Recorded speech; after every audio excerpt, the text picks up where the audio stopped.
इनको, रशीद जी को बहुत खबर अंदर की भी रहती है। रशीद भाई, कितनी सच्चाई है इन अटकलों में कि प्रियंका गांधी चुनाव नहीं लड़ेंगी, मल्लिकार्जुन खड़गे रायबरेली से लड़ सकते हैं?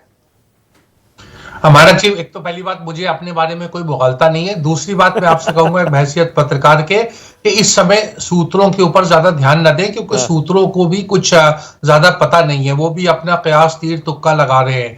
बात बहुत स्पष्ट है, चुनाव में कोई भी राजनीतिक दल और उसके बड़े नेता, शीर्ष नेतृत्व अगर चुनाव में लड़ता है तो जीतने के लिए चुनाव लड़ता है, मतलब उसकी इच्छा होती है कि वो जीते, हारने के लिए चुनाव नहीं लड़ते हैं। तो पहली बात तो कांग्रेस, राहुल गांधी, मल्लिकार्जुन खड़गे, प्रियंका गांधी, जितने भी आप नाम ले, उनके सामने एक दुविधा है कि क्या वो अमेठी और रायबरेली से अगर चुनाव लड़ते हैं तो क्या वो जीतेंगे। अगर वो जीतने को लेकर के पूरी तरीके से आश्वस्त होंगे तो एक फैसला लेने की स्थिति होती है। दूसरी तरफ समाजवादी पार्टी जो एक सहयोगी दल है, उसका बराबर दबाव है कि कोई ना कोई चुनाव लड़े, ताकि चुनाव में, उत्तर प्रदेश के चुनाव में गठबंधन जो है वो मजबूत नजर आए।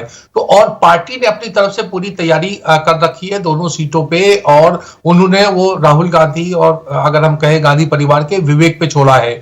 जहां तक मल्लिकार्जुन खड़गे की बात है, वो तो बेतुकी सी बात मुझे भी नजर आती है। जैसे संजीव कह रहे थे, उनको लड़ना था तो कर्नाटक से चुनाव लड़ते, या उत्तर प्रदेश से भी लड़ना था तो बिजनौर से चुनाव लड़ते, जहां पर थोड़ा जाति समीकरण में उनको, अब इस उम्र में अगर वो उत्तर प्रदेश से चुनाव हार जाते हैं और कांग्रेस अध्यक्ष है तो बहुत किरकिरी होगी। इसी तरीके से राहुल गांधी का भी एक समस्या ये है कि अगर दोनों जगह से चुनाव जीत जाए और जहां छोड़ेंगे, क्योंकि राहुल गांधी को 29 का भी चुनाव लड़ना है, लंबी राजनीति है। और दूसरी बात, अगर वो स्मृति ईरानी से दोबारा हार जाते हैं, उनके जो एक स्मृति ईरानी के लेखक हमारे मित्र अनंत विजय भी इस प्रोग्राम में शामिल है, तो उनको ये सारी बातें पता है। इसलिए मुझे लगता है कि राहुल गांधी सिर्फ और सिर्फ लड़ने के लिए चुनाव नहीं लड़ेंगे। प्रियंका गांधी की बात आपने कही, वो बिल्कुल सही है, क्योंकि अभी 240 से ज्यादा सीटों का चुनाव है, मतलब तीसरे चरण, चौथे चरण और पांचवें चरण में। तो वो प्रियंका गांधी स्टार प्रचारक है, वो केवल रायबरेली तक सीमित नहीं रह सकती। मुश्किलें बहुत है, लेकिन मैं आपसे फिर कहूंगा, अंतिम बात मेरी तरफ से, कि सारा का सारा जो सुनील कानूगोलू जो कांग्रेस की तरफ से जो सर्वे वगैरह कराते हैं,